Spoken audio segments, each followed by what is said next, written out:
Welcome to Genesis Learning. I'm your trainer Noel. Before we jump into the video, I just want to ask, do you run or work for a small business or a startup? Well, if yes, here are some of the most useful business English phrases that you can use for your business talk and also to get fluent in business English. In today's video, I will be sharing some of the most common ones that you can easily apply. Let's start learning. Alright, so we've compiled a list of some of the most common business terms and idioms that you will hear around the offices. You have probably already noticed many of these words and idioms, and especially sometimes if you are trying to send some emails. So if you do not know what they mean, this video will help you. The first one is to cut corners. Cut corners is basically used to complete a task in a fast and careless way, to do something without paying any attention to detail, thereby making numerous mistakes and causing a lot of different problems. Example sentence that you can use is, the new filing system won't work if we cut corners. Simple one, right? Absolutely. Now let's move on to the second one. And the second one is carve out a niche. It means to find a special market that you can control. Niche markets are very small and specific. Some examples of niche markets are, like vegan food or some teddy bear designs or anything of that sort. An example sentence that you can use would be, he is trying to carve out a niche in the food industry. The third one is get the ball rolling. This basically means to start something. It can be a project or it can be a particular assignment, anything of that sort, and to try to get some results out of it. It is similar to the expression to get something off the ground, if you've heard that. If not, no problem, you've got something. An example sentence that you can use would be to get the ball rolling. Let's get the ball rolling for this assignment, or let's get the ball rolling for this project. The next phrase is back to the drawing board. Okay, to go back to the drawing board means to start again from the beginning with a completely new idea. The phrase makes you think of a blackboard being wiped clean. It is most often used when an idea or project is rejected.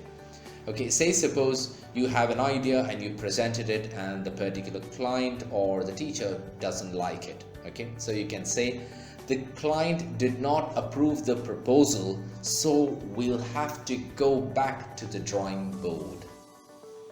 As simple as that. Okay, let's go to the next one, which is to touch base. To touch base with someone is to talk to them whether digitally or in person, usually briefly. It is usually described keeping someone up to date with developments on something you are going to work or you both are going to work together on. An example sentence that you can use is, if you could just touch base with Jack after the meeting, then it would be great. The next phrase is state of the art. State of the art actually means something that is modern and technologically very advanced. An example sentence would be, the Japanese have state-of-the-art infrastructure in developing new electric cars. The next one is go the extra mile. This basically means to do more than what is necessary or to put in a lot of extra effort. An example sentence that you can use is, Jack goes the extra mile when it comes to delivering the project on time. The next phrase is the bottom line. Now, usually in normal English, it just means the bottom line or the conclusion to a particular statement. But when it comes to business English, it can mean the least amount of money you are willing to accept in a negotiation, or the most important thing that you will consider when taking up a project. An example sentence that you can use would be, the best way to find out how well a company did in a particular year is to look at their bottom line. That's it. The next phrase is keep me in the loop. This basically means to keep someone involved and updated about the different developments in an assignment or a project. An example sentence that you can use is, please keep me in the loop on the decisions for the next quarter. Or please keep me in the loop on the different decisions that we are supposed to take after this particular stage. Something of that sort. The next one is call it a day. To call it a day means that you are giving up on something. This can refer to not just completely giving up, but also to take a break on a project because you have either reached something really good or you're completely frustrated.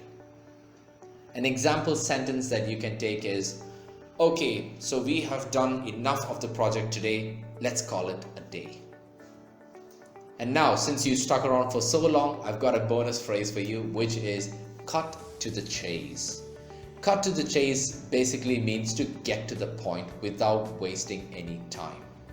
An example sentence is, let's cut to the chase. Are you going to finish this particular project on this date or not? Cut to the chase.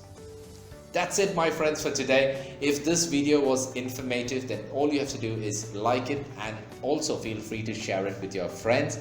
We would love to have you on our YouTube community, and for that all you have to do is subscribe to our channel.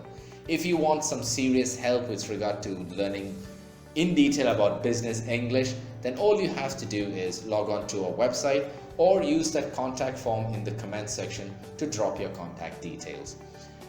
Till we meet again, this is your tutor, Noel, wishing you a fantastic day ahead. Ciao.